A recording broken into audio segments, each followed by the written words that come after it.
solo journeyer.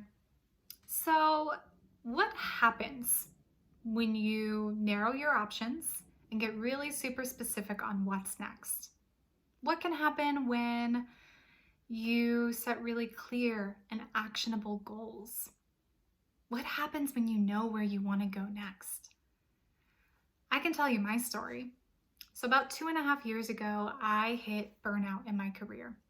I was an actor, I was an arts administrator. I was hustling, and not feeling like I was going anywhere. And I knew something needed to change. So for me, I had a list of ideas about 1 mile long, and I decided to try almost all of them. What happened? It took me 2.5 years to get to where I'm at now. Now, once I actually started focusing and choosing one path to focus on, I've now launched a business that I'm really, really proud of, and that's mission-driven and purpose-driven, and I love showing up to every single day. I started building a network of amazing people and a community that I want to be a part of. And I also stopped letting fear dictate what I was going to do in my life. And instead, I'm focusing on how I can best serve the world. Another story I want to share with you is Sara. So Sara and I work together.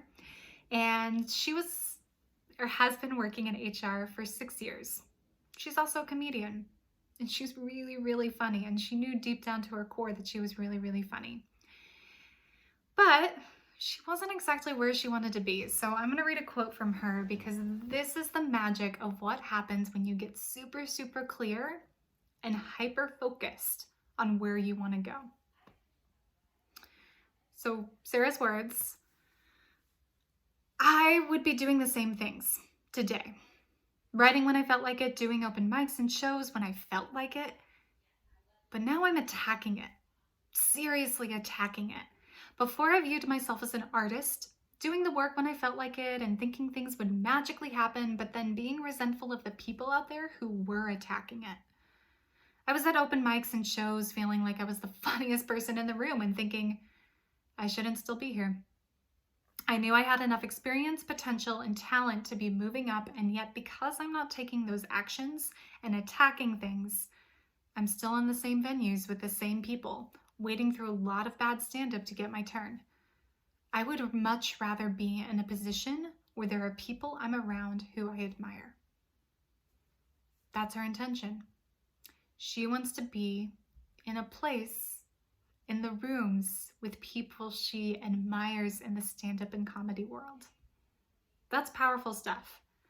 So here's what's possible when you start getting really clear on your goals and where you want to be.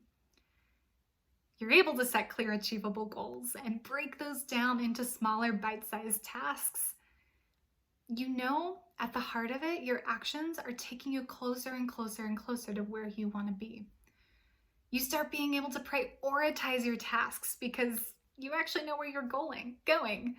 And even networking opportunities and relationships start popping up where you wouldn't expect them to because you're able to communicate what you're doing and why. You also feel happier and calmer in your creative pursuits because instead of your energy going everywhere, it's a little bit more focused and you know exactly where your energy needs to go. So, how does that resonate with you all? How does that make you feel? How does the possibility of something different in your future, by narrowing and prioritizing those goals, how does that change the game for you?